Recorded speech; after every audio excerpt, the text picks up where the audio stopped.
Hi, everybody. I'm Bill Whittle, and this is the Firewall.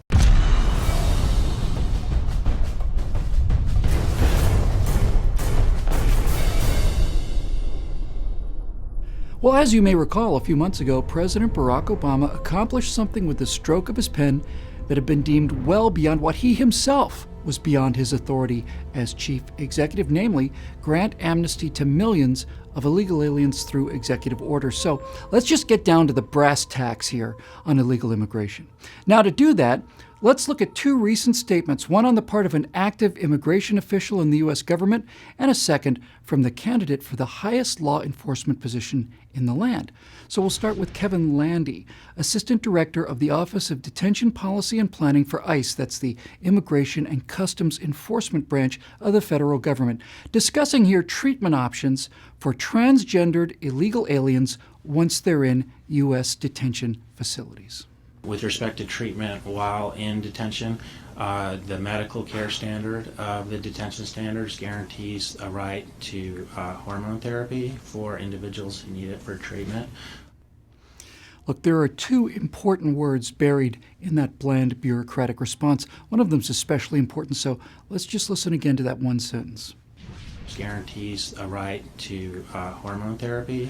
The first word is guarantees. In other words, makes a binding promise. The second word, the really important one, is the word right. A right is something that cannot be taken away from you. Calling it a right means that someone has to provide it for you if you can't provide it for yourself.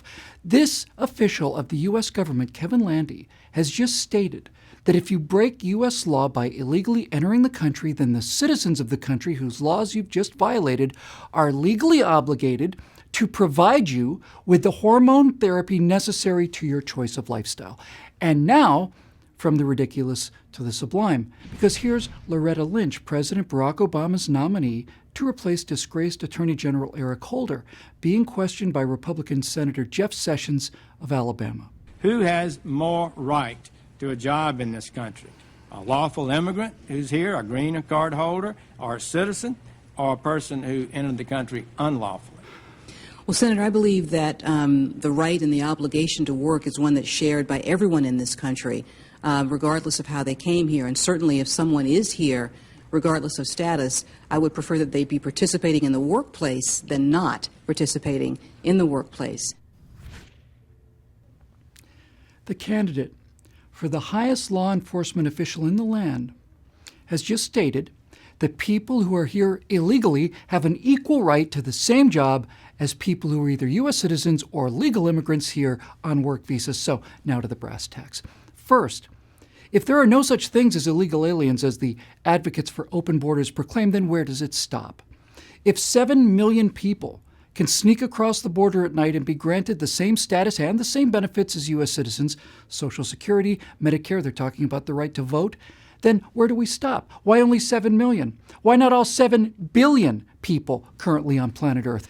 Because if 320 million Americans are having money taken from them at gunpoint through taxation in order to guarantee the right of one transgendered illegal alien to hormone therapy once they cross the border, then there is no line, none between that and them having to pay through their hard work and taxes the health care of any one of the 7 billion people on planet Earth who can manage to cross a 2,000-mile-long line on a map. And second, if the candidate for the chief law enforcement position in the land says that someone entering the country by breaking the law is not only not going to be arrested and deported, but rather has the same right to take a job from a U.S. citizen or a legal immigrant on a work visa, and thereby condemning those people to unemployment and dependency on the government, then what does that tell you about the person who nominated her to that office in the first place? And what does it say about his contempt for the people that elected him? And what does it ultimately say about those people themselves? This man, who says there comes a point when people have made enough money, who says that the people who pay the taxes for hormone therapy for illegal transgendered criminals didn't build the businesses that write the checks that maintain his loving and generous reputation, is, as you may know by now, an avid golfer. The man who condemns rich fat cats with private jets flies on the biggest private jet in the whole wide world to the finest resorts in the whole wide world, and he does it all the time. Why? Because he likes it. Who wouldn't?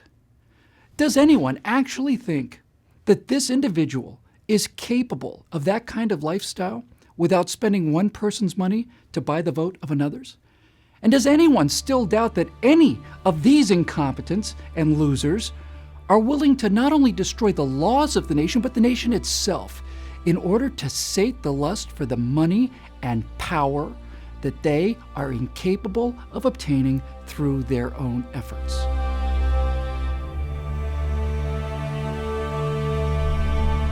Please subscribe to our YouTube channel and be sure to visit us at truthrevolt.org.